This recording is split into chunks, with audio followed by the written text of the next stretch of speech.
Vilju theodisko Lizana spreken. In English, I want to learn to speak Dutch. Nederlands? Gaat het hier niet om Oer-Germaans? The modern word Dutch refers to the standard language spoken in the lowlands northwest of Europe, but also to the variety of High German spoken across the Atlantic in and around Pennsylvania. Ultimately, this word derives from the Proto-Germanic word theodiskas. This word, theodiskas, gave descendants in all of the modern Germanic languages.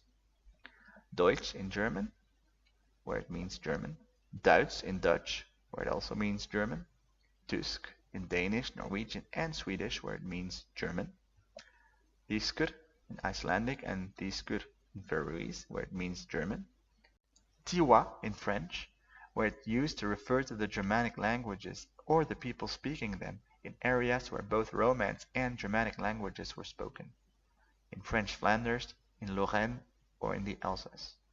Note that this word is not used anymore in modern French. In modern Italian, you have the word tedesco, which seems to be a synonym of the more popular Germanico, but I'm not sure whether this word is still in use today. The word theodiskas is composed of the word theudo, meaning people or tribe, followed by the suffix iskas, indicating a sense of belonging or being a characteristic of. The word theudo is a cognate of the Old Celtic word tuath, also meaning people or tribe, a word you can find in the well-known Irish mythological supernatural tribe Tuathalidanan. These words both descend from the very ancient Proto-Indo-European word teutech. Other cognates can be found in many other Indo-European languages, such as the Latin word totus, meaning whole or all, which then gave the French tout and the Italian word tutto. In short, theodiskas is a generic word meaning of the people. Thus, this word does not reflect any tribal denomination. It is highly unlikely people speaking this language back in the days referred to themselves as such.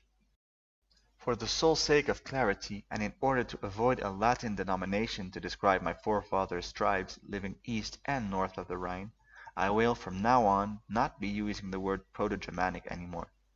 Using theodisko to describe the ancient language of the people speaking it seems more appropriate.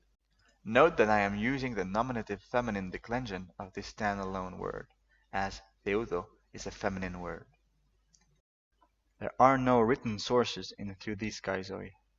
Reconstructing words, let alone entire sentences, will always remain hypothetical.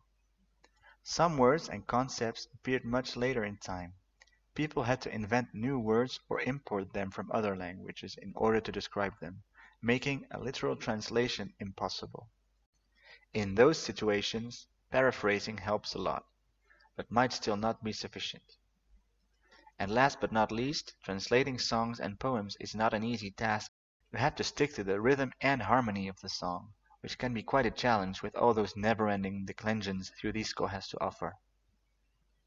A common way to remedy this problem is to use whatever word ending suits the best, regardless of grammatical correctness.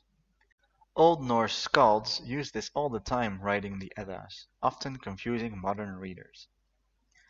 Because of this, I know errors can and will be made throughout all my videos, and I will always be available to discuss the matter with you. Just leave a comment and I will gladly react. Thankos friondis furiki kasai.